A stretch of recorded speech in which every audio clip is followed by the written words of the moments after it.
வணக்கம், welcome back to Thoothukudi cooking. இன்றைக்கி நம்ம பார்க்க போகிற ரெசிபி பீட்ரூட் வடை. பீட்ரூட் பிடிக்காதவங்க கூட சாப்பிட்ற அளவுக்கு சூப்பரான வடை எப்படி செய்யலான்றதை நம்ம பார்க்கலாம். அதுக்கு ஒரு பீட்ரூட் துருவி எடுத்து வச்சுருக்கிறேன். 1.5 கப் அளவு கடலைப்பருப்பு 2 மணி நேரம் ஊற வச்சு எடுத்து வச்சுருக்கேன். பல்லாரி வெங்காயம், கருவேப்பிலை, இஞ்சி, பச்சை மிளகாய் எடுத்துருக்கேன்.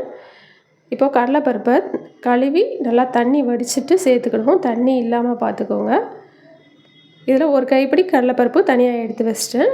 அது கூட நம்ம இஞ்சி, பச்சை மிளகாய், தேவையான அளவு உப்பு, கொஞ்சமாக சோம்பு சேர்த்துக்கோங்க. காயப்பொடி கொஞ்சம் சேர்த்துக்கோங்க. இது எல்லாத்தையும் நம்ம குறைப்பாக அரைச்சி எடுத்துக்கலாம். தண்ணி விடாமல் அரைக்க வரல அப்படின்னா லைட்டாக தண்ணி தெளிச்சுக்கோங்க. இப்போ நம்ம அரைச்ச பருப்பு கூட நம்ம எடுத்து வச்சுருந்த பருப்பு, அப்புறம் நம்ம துருவி வச்சுருக்க பீட்ரூட்டு, வெட்டின வெங்காயம், கருவேப்பிலை இதெல்லாம் சேர்த்துக்கிடுவோம். சேர்த்து ஒன்று போல் நல்லா பிசைஞ்சு விட்டுக்கலாம்.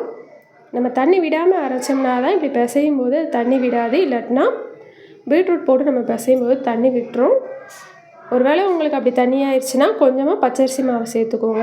இந்த அளவு போடும்போது உங்களுக்கு கண்டிப்பாக தண்ணி விடாது. எனக்கு அளவு கரெக்டாக இருந்துச்சு. எல்லாத்தையும் ஒன்று போல் பிசைஞ்சிட்டு சின்ன சின்ன உருண்டைகளாக உருட்டி கையில் வச்சு தட்டி நம்ம வடை போட்டு எடுத்துக்கலாம்.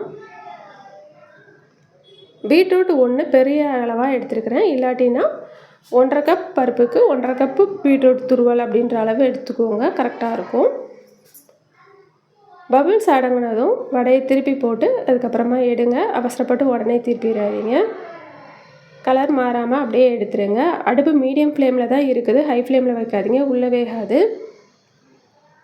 நம்மளோட சூப்பரான பீட்ரூட் வடை ரெடி ஆயிடுச்சு. வெளியே நல்லா கிறிஸ்பியாக, உள்ளே ரொம்ப சாஃப்டாக, சாப்பிட்றதுக்கு ரொம்பவே டேஸ்ட்டான பீட்ரூட் வடை ரெடி ஆயிடுச்சு.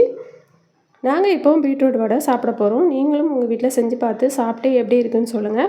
என் சேனல் பிடிச்சிருக்குன்னா லைக் பண்ணுங்கள், ஷேர் பண்ணுங்கள், சப்ஸ்கிரைப் பண்ணுங்கள். ஏற்கனவே சப்ஸ்கிரைப் பண்ண சப்ஸ்கிரைபர்ஸ்க்கும் வியூவர்ஸ்க்கும் என்னோட நன்றிகள். நன்றி, வணக்கம்.